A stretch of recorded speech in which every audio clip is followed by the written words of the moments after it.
Welcome. Welcome to the course Microsoft Outlook. Outlook is to manage your inbox, to manage your email communication. And emails are still very effective communication channel.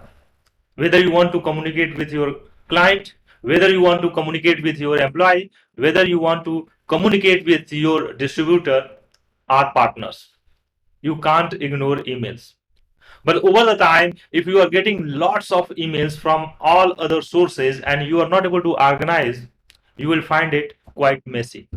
And that is what we are going to learn in this course, how you can organize your inbox so you can prefer high priority emails than getting messed up with all the email promotional emails and other kind of emails which you don't want to receive. And that is what we'll learn in this course. So let's start.